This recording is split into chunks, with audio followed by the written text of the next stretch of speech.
Every MLB team, every year, is trying to crack the code of how to win the World Series, and every year, 29 teams fail. But what makes the winners different from everyone else? What common characteristics do the champions share that set them apart from the rest? That's exactly what I'm going to be talking about in this video. I'm going to go through the past 5 World Series champions and try to decipher the things they all have in common and what teams this year have the same tools to win it all. Now, this first one might seem a little obvious, but you have to have a guy who finishes at least in the MVP conversation. The 2018 Red Sox had Mookie Betts, who won it and had one of the greatest individual seasons of all time, posting an insane 186 OPS plus, creating 10.7 wins above replacement, and homering in 5.2% of his at-bats while hitting .346.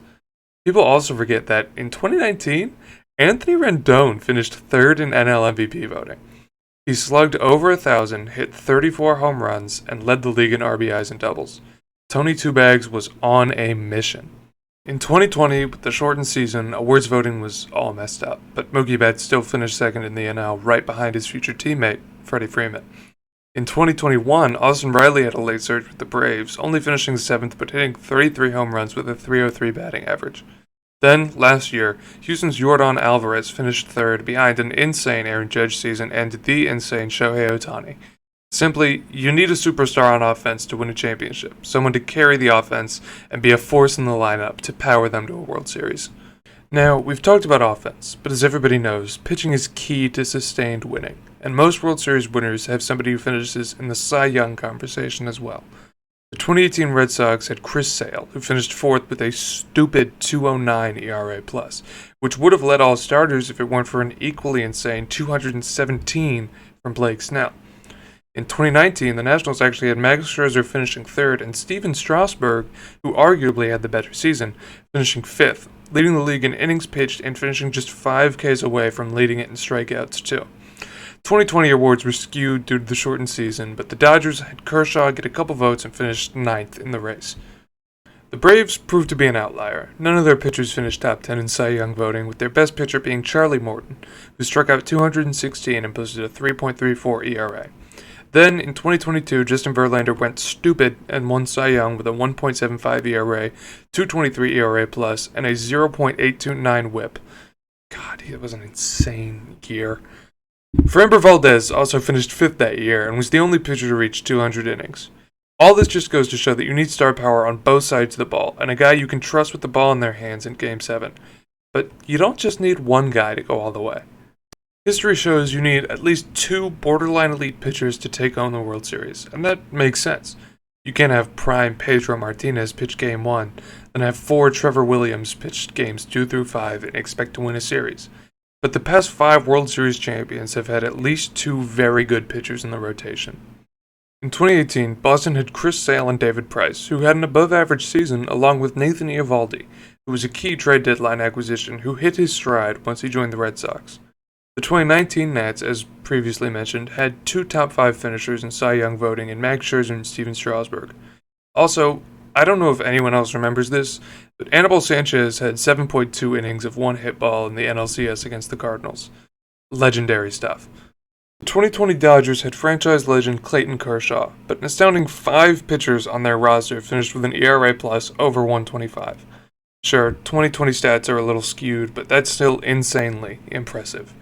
The Braves seemed to be reluctant to fit into the pitching categories, but Charlie Morton and Max Fried both had very solid seasons on the bump, with Morton surpassing the 200 strikeout benchmark. Last year's Astros, of course, had a historic Justin Verlander season, but Framber Valdez was also going crazy, and Christian Javier gave them a great but very underrated year, ending with the same amount of strikeouts as Valdez in 60 less innings and a 1.53 ERA+.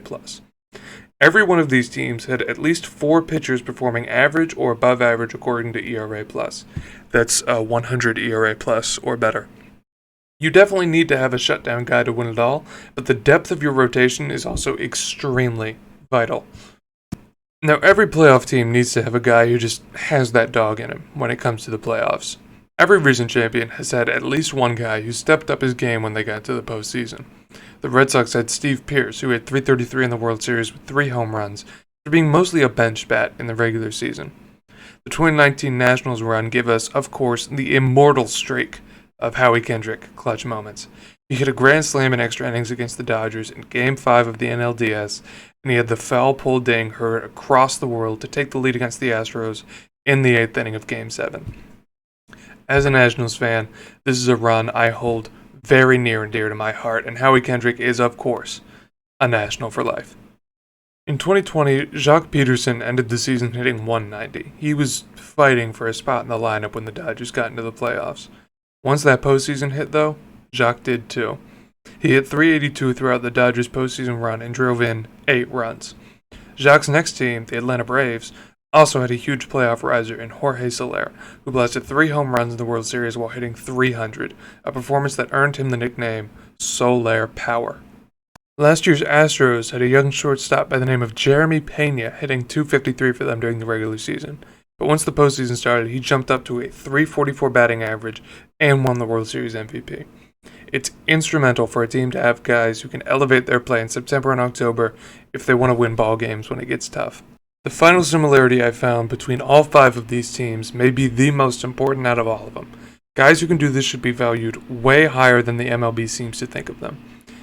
Every World Series champion of the last 5 years has had a short king on the roster. 5'8" Mookie Betts led the Red Sox and the Dodgers to the promised land.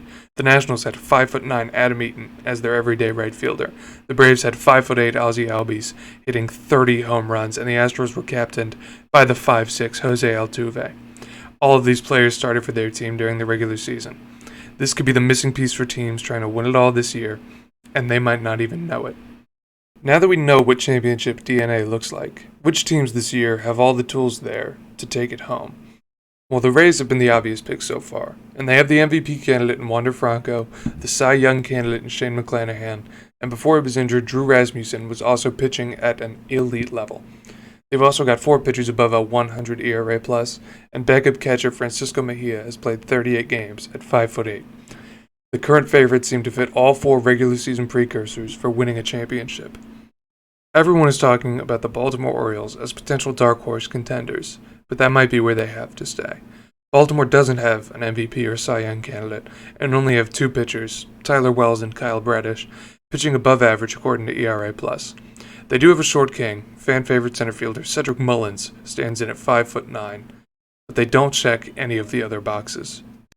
The Braves, however, have MVP and Cy Young level guys in Ronald Acuna Jr. and Spencer Strider, as well as 4 pitchers over a 100 ERA+, if you include the injured Max Fried, and the aforementioned Ozzie Albies still starts at second base.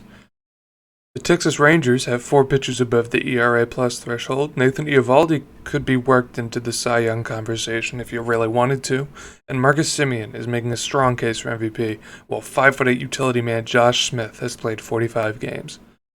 The surging Arizona Diamondbacks have Corbin Carroll making his MVP case, Zach Gallen in the lead for Cy Young, but only 3 pitchers above an ERA+ of 100, and their shortest starter is 5'10" Corbin Carroll, if you want to call that short, but I'm assuming most of you don't.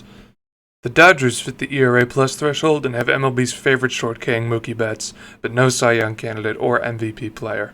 A team who I was surprised to learn fits all 4 categories is the Los Angeles Angels, who have baseball Jesus Shohei Ohtani competing for the Cy Young and MVP because he's just that good, and surprisingly 4 starting pitchers over 100 ERA+. Their short king doesn't play often, but David Fletcher, the Fletch God himself, stands in at 5'9". That's going to be it for me today. Thank you so much for watching. If you did make it to this point in the video, it really does mean the world. Check us out on whatever social media you have at Own Accord Pod. Check Spotify for Own Accord Podcast. We are banging out new episodes. Leave your thoughts in the comments. Does your favorite team fit all these criteria? If they don't, then all of this is just stupid, and don't pay any attention because this is your favorite team's year. I promise. Again, thank you so much for watching, and I'm going to catch you.